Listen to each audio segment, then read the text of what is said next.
Hi there.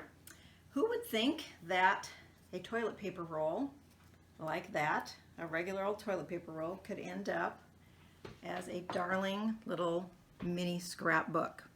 So I want to show you mine today and just a few little ideas and tips for how to make one of these. So first of all toilet paper rolls are not created equal. I don't know if you know that, but they are actually different lengths. They can vary, like these two right here.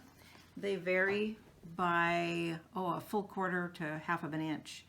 And then there's also different diameters and circumferences there. So the only thing is you just need to make sure you've got all of your toilet paper rolls matching. You want them to be the same, or you're going to end up with kind of a lopsided, weird album, unless you like the we'll call that whimsicalness of that.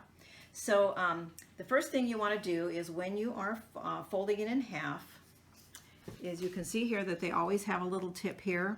Okay, there's the points where they roll together, and you want to make sure that that tip is not out on the edge so that it doesn't just kind of come up more easily. You want to fold it so that it's somewhere in the middle.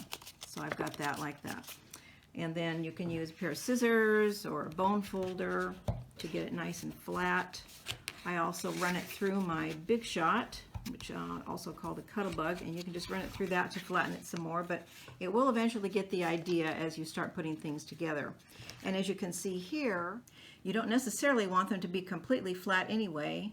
As you can see, this actually puffs up a little bit, which is nice for these little tabs that have pictures on them that you're going to be putting inside each one of these toilet paper rolls.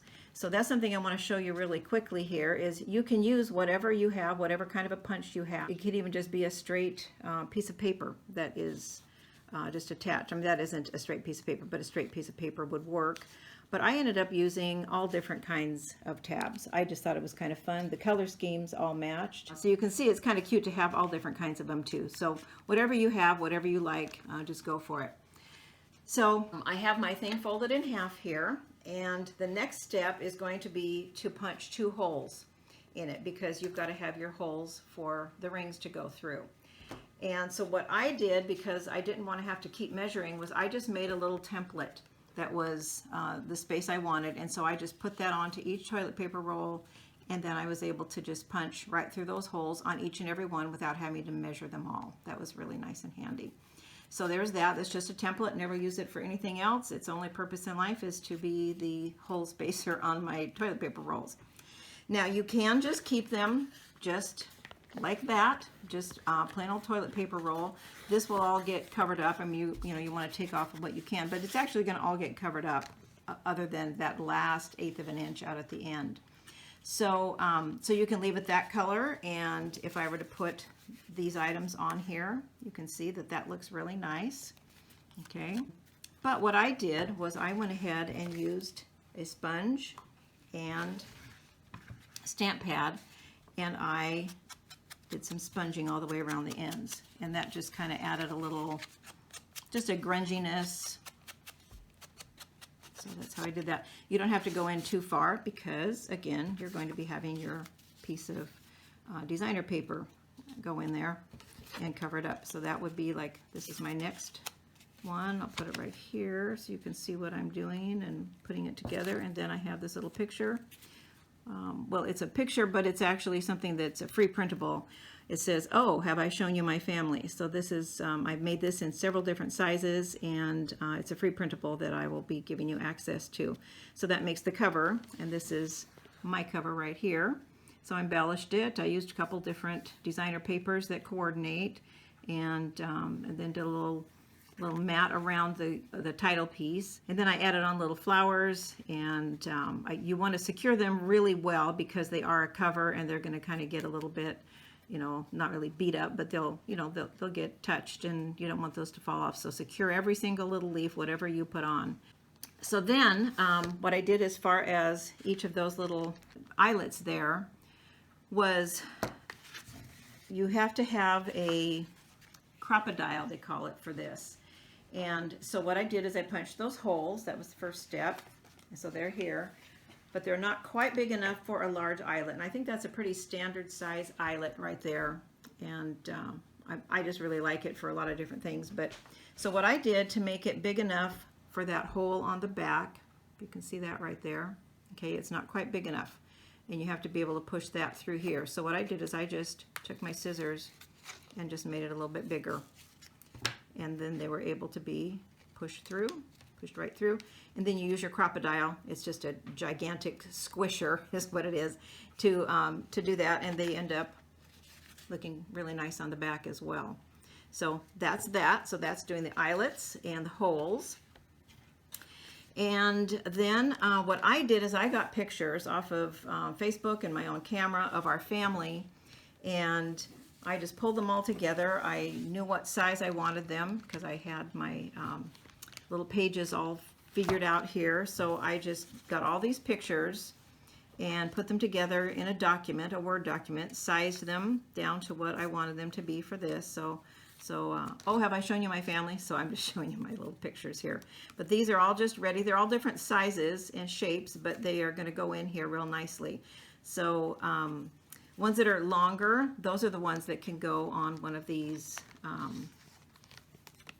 tab things, so that when you pull it out, you know, it makes more sense that you can turn it like that. So that's Dave with his big fish there.